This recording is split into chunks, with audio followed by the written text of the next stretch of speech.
We have one person in studio tonight.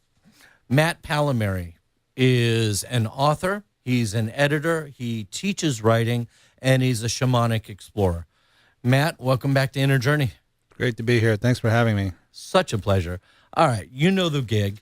It's a grateful show. It's a gratitude show.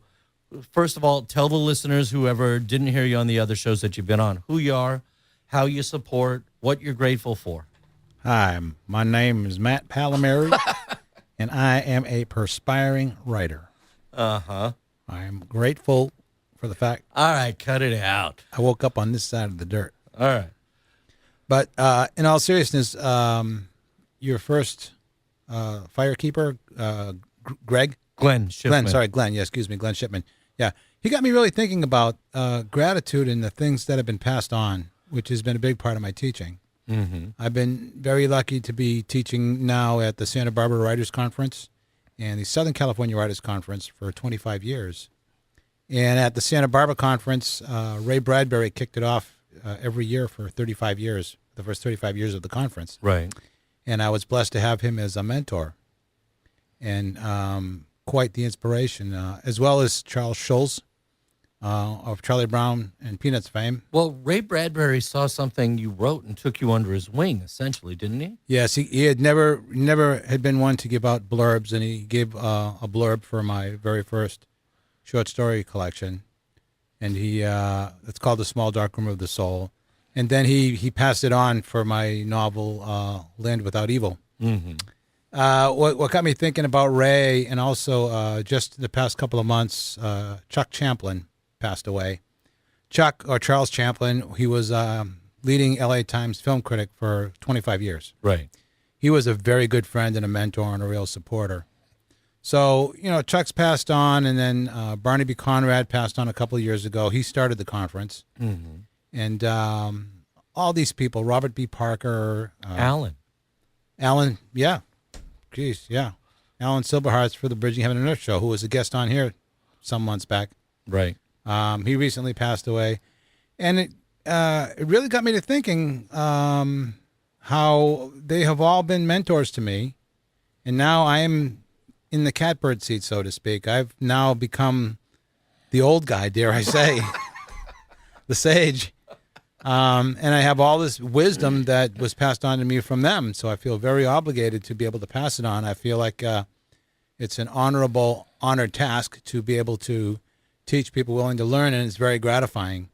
2 or 3 of my top students have just got publishing contracts in the past few months. Excellent. Yeah, so that's also just a really gratifying thing. Well, And you also are an incredible author in your own right. How many books do you have published right now? I think it's 8, and I've got another one coming out next year. It's called Fantastic Fiction, but it's fantastic spelled with a PH. So it's Fantastic Fiction, and then the subtitle is A Shamanic Approach to Story. Really? Yes, and it's very much as much about shamanism as it is about storytelling and what a story is. And without going on too far, but just to give a taste of it, the shaman goes through an initiation and a journey to the underworld where he needs to be dismembered or devoured by a jaguar or whatever culture is in. He needs to be destroyed. Mm-hmm. That is the journey and the metaphor. And then he gains the ability to travel to other worlds and bring that knowledge back to people who don't go where he went. Well, I got to tell you, you and Glenn both brought up gratitude in a and actually even John, everybody that's been on tonight has talked about gratitude in a very interesting way that most people don't equate it. Those things that are hard, that are painful, that, like John got run over by a truck. Mm-hmm. Glenn has been in enormous pain. Right. And you're talking about the shamanic journey where you essentially are destroyed in order to be reborn. It's that most people think of gratitude of, oh, look, it's a birthday cake. I should be happy about that. But there's everything is here for us, and everything is worth appreciating. Absolutely. Absolutely. So, the whole journey that I just mentioned actually reflects the very famous, well-known hero's journey that Joseph Campbell has written about. He's actually talking about the shamanic journey, which is deeply embedded in our psyche. Yeah. So I've combined the shamanic things that I've learned and experienced with what I've learned and experienced about character development and psychology in writing. It's actually really great that he started off with Jung, because Jung is the underpinning of what I write about, and it's all in this book, as I say, that's coming out. Fantastic fiction with a PH. And if somebody wants to find out more about you, or more about your writing, or even one of those things you didn't mention is your book on CD, how would they go about doing that?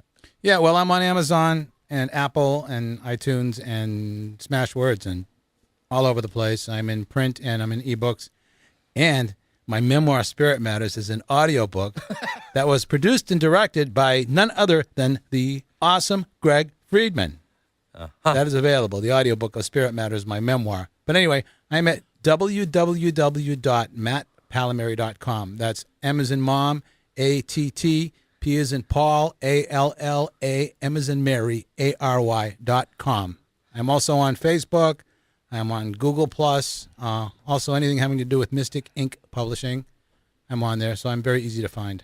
Excellent. Is there anything that you'd feel remiss in not sharing or expressing gratitude before you hit the road, Jack?